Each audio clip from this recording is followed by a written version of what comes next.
In Mass Effect 2, when you meet Kaidan on Horizon, he tells you, "You've changed, but I still know where my loyalties lie. I'm an Alliance soldier. Always will be." But I would argue it's actually the opposite. Shepard's behavior is the most consistent, aside the shock of him being in Cerberus, and it's actually Kaidan who has changed. Let's take a look at some things from the first game to unpack why.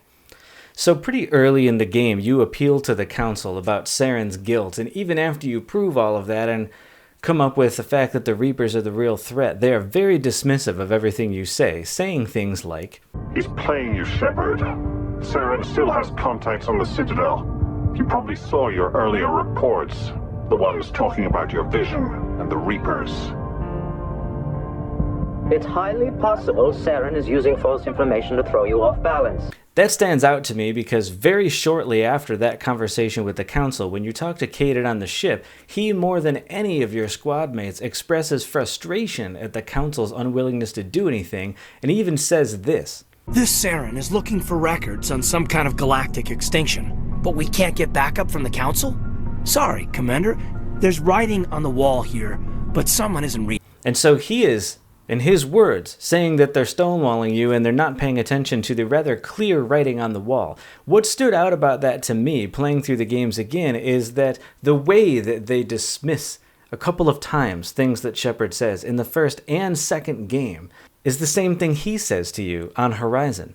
In the first game, the Turian counselor tries to argue that Saren is spying on your reports. He heard you mention Reapers, and he's just playing into that to hype Shepard up and get him on a wild goose chase. In the second game, when you meet with the Council again, if you saved him in the first game, and they offer to reinstate your Spectre status, right before doing that, they also, once again, insinuate that there's nothing to the Reaper claim, and it's just stuff that other people have misled Shepard into believing. It's funny that that's the Council's MO. Every time Shepard has a belief about something, they dismiss it, saying somebody just wants you to think that.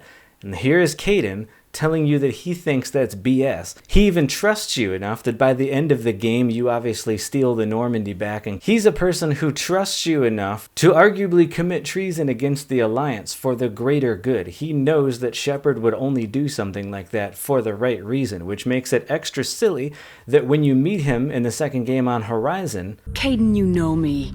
You know I'd only do this for the right reason." You try to explain to him, this is once again for the greater good. I have to do this to save colonies. He dismisses you in the same way as the Council, saying, "I want to believe you, Shepard, but I don't trust Cerberus.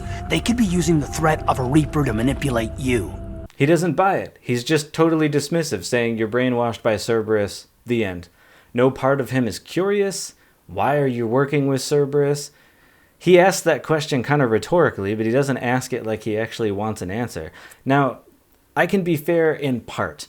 He's thought you were dead for 2 years, and learning that you're working for Cerberus is quite a shock. I get that, but a lot of the rest of what he says is not consistent with his behavior from the first game, and it seems like he's forgotten how many times other people said stuff like that to Shepard, and Shepard was always right, and these people casting those doubts were always wrong, and here he is using the same argument that everybody else who said was wrong.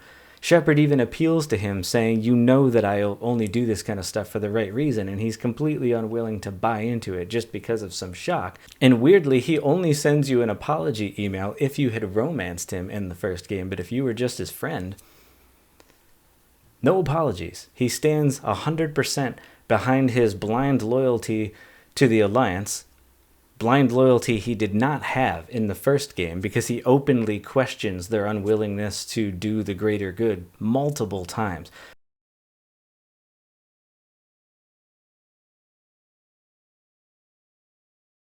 When I played through it again recently, all of my dialogues with him when I talked to him in the ship, if they weren't him telling stories about kinetics and his biotic training, they were him openly questioning leadership and their stupidity.